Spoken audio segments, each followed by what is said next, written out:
ಇವತ್ತು artificial intelligence ನಲ್ಲಿ ಭಾರತ ದೇಶ ಎಲ್ಲಿದೆ, ಬಡತನ ವಿಷಯದಲ್ಲಿ, ಎಂಪ್ಲಾಯ್ಮೆಂಟ್ ವಿಷಯದಲ್ಲಿ ಬೇರೆ ಯಾವುದೇ ಚರ್ಚೆ ಆಗಬಾರ್ದೆಂಬ ಈ ಉದ್ದೇಶಗಳಲ್ಲಿ ಇಂಥ ಒಂದು ಯಾವಾಗಲೂ ನಾಟಕಗಳನ್ನ ಮಾಡ್ತಾನೆ ಇರ್ತಾರೆ ಬಿಜೆಪಿಯವರು. ಈಗ ತಂದಿರ್ತಕ್ಕಂಥ ಉದ್ದೇಶ ಏನು ಉದ್ದೇಶ ಇದೆ? ಆರ್ಟಿಕಲ್ 26 ಏನ್ ಹೇಳ್ತದೆ ಈ ದೇಶದ್ದು?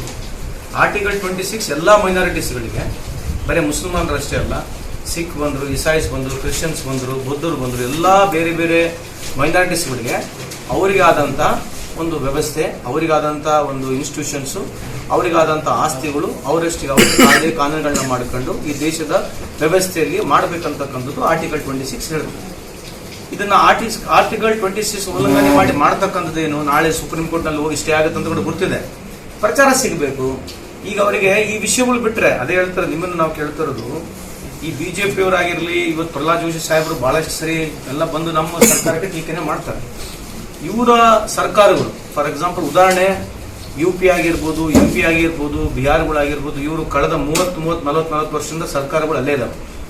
ಅವರಿಗೆ ನಮ್ಮ ರಾಜ್ಯ ಸರ್ಕಾರ ಕರ್ನಾಟಕಕ್ಕೆ ಹೋಲಿಕೆ ಮಾಡ್ಕೊಂಡು ನೋಡಿದ್ರೆ ಸೌತ್ ಇಂಡಿಯನ್ ಅಲ್ಲಿ ಯಾವ ಸ್ಟೇಟ್ಗಳಿದ್ದಾವೆ, ನಾರ್ತ್ ಇಂಡಿಯನ್ ಸ್ಟೇಟಿಗೆ ಯಾಕೆ ಇಷ್ಟು ಡಿಫರೆನ್ಸ್ ಇದೆ? ಏನ್ ಕಾರಣ ಏನು? ಎಲ್ಲ ಒಂದು ಚರ್ಚೆ ಆಗ್ಬೇಕಲ್ಲ. 30 ವರ್ಷ ಅವ್ರ ಆಡಳಿತದಲ್ಲಿ ಇದಿರ್ತಕ್ಕಂಥ ಸರ್ಕಾರಗಳು ಇವತ್ತು ಬೇರೆ ರಾಜ್ಯಗಳು ಕಂಪೇರ್ ಮಾಡ್ಕೊಂಡು ನೋಡ್ಕೊಂಡ್ರೆ ಏನ್ ವ್ಯವಸ್ಥೆ ಯಾಕೆ ಇಷ್ಟು ಕೆಟ್ಟದಿದೆ, ಅಷ್ಟೇ ಹದಗೆಟ್ಟಿದೆ ಅಲ್ಲಿ?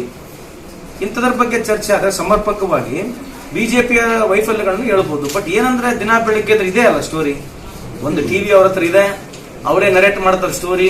ಏನ್ ಹೇಳ್ತಾರೆ ಕೆಲವರು, ಏರ್ಪೋರ್ಟ್ ಜಾಗ ಉಳಿತೈತೆ ಅಂತ ಕೆಲವರು, ಯಾರು ನಿನ್ನೆ ನೋಡ್ತಿದ್ದೆ ಮಾಧ್ಯಮದವರು, ಏರ್ಪೋರ್ಟ್ ಜಾಗ ಉಳಿದು ಬಿಡ್ತೈತೆ, ಮ್ಯೂಸಿಯಂ ಜಾಗಗಳು ಉಳಿದು ಬಿಡ್ತವೆ, ಏನ್ ಬೇಕಿದ್ ಹೇಳ್ತಾರೆ. ಈ ತರ ಮಾತಾಡಿದ್ರೆ ಏನ್ ಮಾತನಾಡೋಣ ಹೇಳ್ರಿ?